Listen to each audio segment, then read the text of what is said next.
Bonjour à tous, camarades et citoyens, camarades et citoyens, camarades et citoyennes. Aujourd'hui, nous allons parler d'un sujet important. Nous allons faire une petite lecture d'article. C'est un article certes un peu daté, mais d'une utilité toujours d'actualité. Un article qui est acté du 4 mai 2021. Un article du 4 mai 2021 du journal Marianne, qui est d'une importance qui est toujours d'actualité, tant que le phénomène social en question est de cette ampleur en termes de gravité.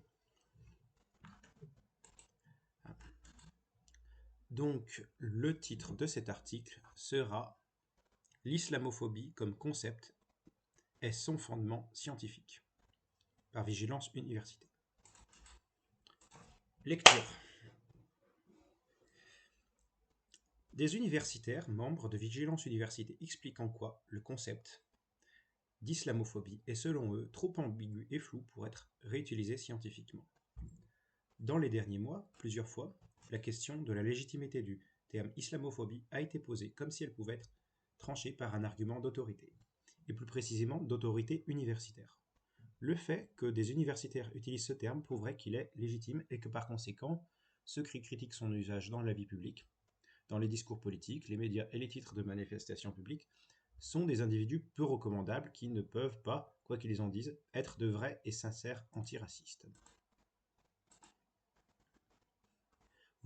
Voilà globalement ce que disent ou laissent entendre ceux qui prétendent s'appuyer ainsi sur l'autorité de l'université pour valider la nouvelle cible qu'ils veulent donner à la lutte antiraciste, l'islamophobie. Affrontons donc sans détour cet argument. L'université peut-elle justifier l'emploi du terme islamophobie dans la vie publique ?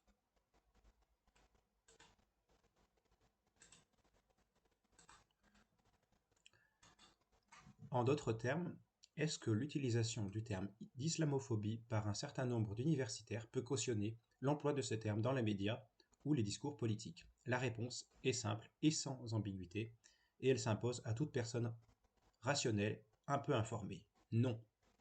Ce non tranché repose sur un peu de logique élémentaire, en d'autres termes, sur du bon sens, et sur un savoir sémantique assez accessible à tout observateur de la vie publique.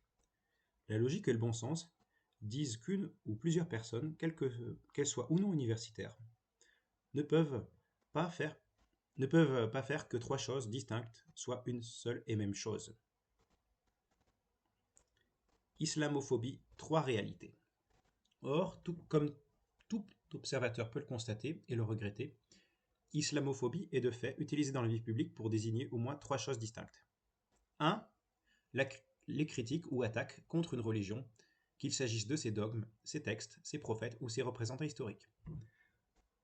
2. Les insultes ou attaques contre des personnes actuellement vivantes en raison de leur appartenance religieuse réelle ou supposée. 3. La discrimination contre des personnes pour cause de leur appartenance religieuse réelle ou supposée. Le droit depuis longtemps reconnaît qu'il s'agit de trois réalités distinctes, dont seulement les deux dernières correspondent à des délits, la première étant au contraire un droit constitutif de la liberté d'expression. Or, retour au bon sens, aucun terme n'a le pouvoir magique de rendre 3 égal à 1. Faut-il en conclure qu'on accuse ici les universitaires de grossière erreur de logique ou d'ignorance crasse ? Pas du tout. D'abord, il peut y avoir des universitaires qui utilisent ce terme de façon rigoureuse ou scientifiquement acceptable, en lui associant un sens précis et univoque. C'est une situation courante, celle où deux termes homonymes existent en parallèle. Le fait d'utiliser l'un des deux homonymes ne dit alors rien des qualités ou défauts de l'autre et ne fournit donc aucun argument pour ou contre son usage. Argument d'autorité. Ainsi, il ne vient à personne l'idée que les mathématiciens, en utilisant du terme chaos dans le cadre de la théorie du chaos mathématique, justifient, invalident ou se prononcent de quelque manière que ce soit, sur la pertinence d'utiliser le terme courant chaos pour désigner telle ou telle situation de la vie quotidienne. Un universitaire rigoureux, intellectuellement honnête et pas complètement ignorant des réalités sociales et politiques dans lesquelles il vit, fera bien sûr attention à ne pas mélanger les choses en mélangeant les notions, et donc en particulier à ne pas traiter des homonymes comme un seul et même terme. Ensuite, l'ampleur de la communauté universitaire explique pourquoi notre critique n'est en rien une accusation portée contre elle. Sans nul doute, dans leur très grande majorité, les membres de la communauté universitaire ont les trois qualités mentionnées: rigueur, honnêteté intellectuelle et intelligence du monde dans lequel ils vivent. Mais sans nul doute aussi, quelques-uns en son sein ne satisfont pas ce standard élevé. Qu'une norme d'excellence ne puisse pas être satisfaite par tous pareillement est une loi qui vaut en tout lieu et en tout temps pour n'importe quelle communauté, dès lors que celle-ci comprend plusieurs dizaines d'individus. D'ailleurs, pour se convaincre qu'il ne faut pas se départir de son bon sens devant un argument d'autorité, même si celui-ci invoque le jugement d'universitaire, il suffit de se rappeler le petit carteron d'universitaire de renom, incluant un ancien ministre qui défendait il y a quelques années qu'il n'y avait pas de réchauffement climatique anthropique. Concept illégitime. Certains, qu'ils soient ou non universitaires, défendront peut-être que le concept d'islamophobie est légitime en tant que concept chapeau. Certes, argueront-ils, il recouvre trois choses distinctes, mais celles-ci sont si intimement liées qu'elles sont les trois facettes d'une même réalité et qu'on passe de l'une à l'autre sans rupture de continuité. Là non plus, il n'est pas besoin d'experts ou d'autorités universitaires pour juger de l'argument. Ou ce principe vaut pour toutes les religions, ou il ne vaut pour aucune. Défendre l'islam serait un cas à part sur ce point, serait une affirmation non seulement totalement arbitraire, mais plus en plus désobligeante. Cela reviendrait à attribuer à l'islam une forme de dogmatisme ou d'intégrisme tout à fait particulier qui l'empêcherait de reconnaître des distinctions que les autres religions sont capables de reconnaître. Mais si le principe valait pour toutes les religions, alors les concepts chapeaux, christianophobie, bouddhéophobie, etc. devraient aussi avoir droit de citer. Et Martin Scorsese, en 1988, aurait fait preuve de christianophobie quand il a produit et diffusé le film La dernière tentation du Christ. La dernière tentation du Christ. Même si telle n'était pas son intention, il aurait alors insulté personnellement chaque chrétien et aurait introduit une forme de discrimination systématique à leur égard. Or, comme l'affirme le droit français à juste titre, les insultes personnelles, de même que l'introduction d'une forme de discrimination systématique à l'égard des membres d'une communauté, sont des délits qui doivent être punis. Par conséquent, selon le principe de la religiophobie, une en trois facettes, son film aurait dû être interdit et il aurait dû être condamné pour délit d'insulte et de discrimination. La religiophobie ne vaut pour aucune religion. Inutile de s'étendre sur le fait qu'adopter ce principe reviendrait à remettre en cause la laïcité, et que seule une petite minorité de croyants, dans chacune des grandes religions présentes en France, désire réellement vivre dans une société où les instances religieuses de tous bords pourraient imposer une telle chape de plomb sur nos libertés d'expression. La conclusion s'impose. Puisque la religiophobie comme concept chapeau tricéphale ne peut valoir que pour l'ensemble des religions, il ne peut valoir pour aucune d'entre elles. L'islamophobie comme concept d'une réalité unique tripartite est donc sans fondement. On a ignoré jusqu'ici, dans notre raisonnement, le fait que islamophobie est utilisée par certaines personnes, utilisée par certains de façon plus large encore pour désigner, en plus de toute forme de racisme anti-arabe ou pour désigner en plus, toute forme de racisme anti-arabe ou anti-maghrébin. Il va sans dire que s'il est condamnable de brouiller des distinctions utiles en confondant trois phénomènes distincts, il l'est encore plus d'embrouiller un plus grand nombre en en confondant 4 au lieu de 3. Voilà pourquoi nous pensons qu'il n'y a pas de caution universitaire qui puisse valoir en la matière. Comme une hirondelle ne fait pas le printemps, un universitaire ne fait pas la vérité. Nous recommandons donc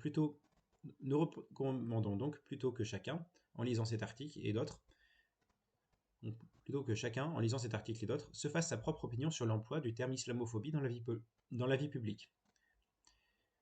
S'agit-il d'une arme politique utilisée par des militants pour occulter des distinctions essentielles en confondant 3 ou même 4 choses sous un même vocable, ou s'agit-il d'un concept honnête qui sert à désigner de façon univoque un phénomène bien défini?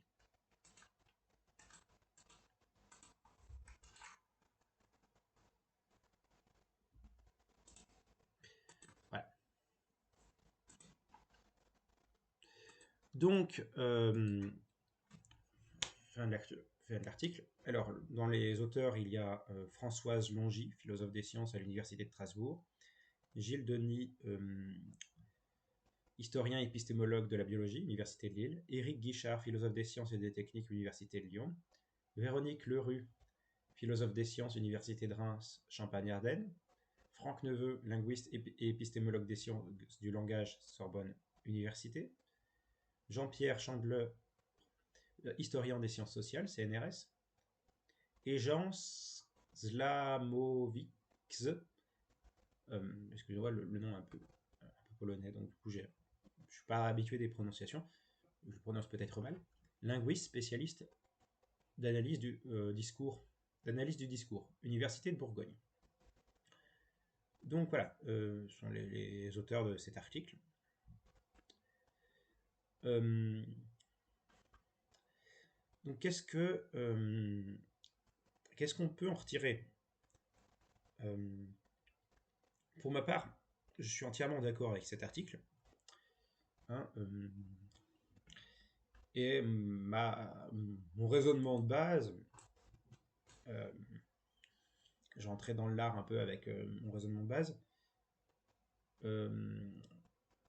est légèrement différent, mais effectivement, c'est que le terme islamophobie est un confusionnisme en soi, que peuvent utiliser les islamistes, et ça c'est tout à fait dangereux, et que il confond à lui seul critique de la religion musulmane, critique d'une religion, critique des idées, opposition aux islamistes, c'est-à-dire aux intégristes religieux, hein, et discrimination envers les musulmans, en l'occurrence les musulmans modérés, les musulmans de la vie de tous les jours.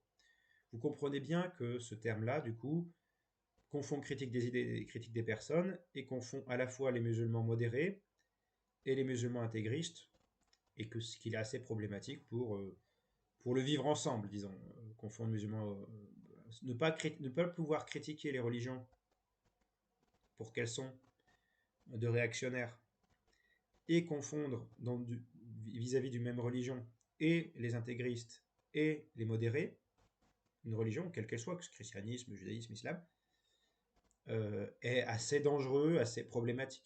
Voilà. Donc voilà, je pense que ce point-là est à faire. Il y a vraiment, de ce côté-là, vraiment à communiquer sur ce côté-là. Il faut vraiment défendre une ligne laïque aujourd'hui, à gauche, parce que ces cris d'orfraie autour de l'islamophobie au sein de la gauche qui mènent à du confusionnisme, c'est extrêmement dangereux. Hein, la gauche doit défendre une ligne laïque claire, nette, précise. Donc il faut arrêter absolument avec ce terme-là qui est confusionniste. Il faut arrêter de parler d'islamophobie. Il faut parler de discrimination anti-musulmane, pas d'islamophobie. Hein, parce que avoir un Mélenchon ou d'autres membres de France Insoumise qui défilent avec le CCIF, tout comme avoir du communautarisme avec des gens comme Daniel Obono, c'est destructeur.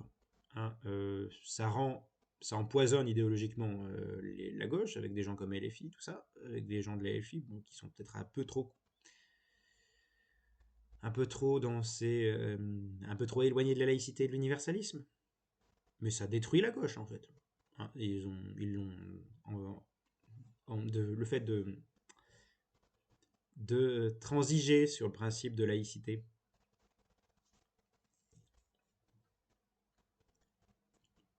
Voilà. Et bon, on doit défendre historiquement quand même une bonne partie de l'ADN de la gauche, c'est la République laïque. Plus le social, la question sociale. République démocratique, laïque, sociale. Et quand on est plus à gauche, socialisme, communisme. La femme. Vous voyez, bon. Donc, il est important de maintenir de bonnes bases, et donc, d'où l'intérêt de revenir sur cette notion de critique du terme islamophobie. Bon, sur ce, camarades et citoyens, où nous avons parlé de ce sujet assez capital qui est celui de la laïcité, je vous souhaite de prendre soin de vous. Vive la République, vive la France, vive le socialisme. Raison et égalité, camarades, nous vaincrons.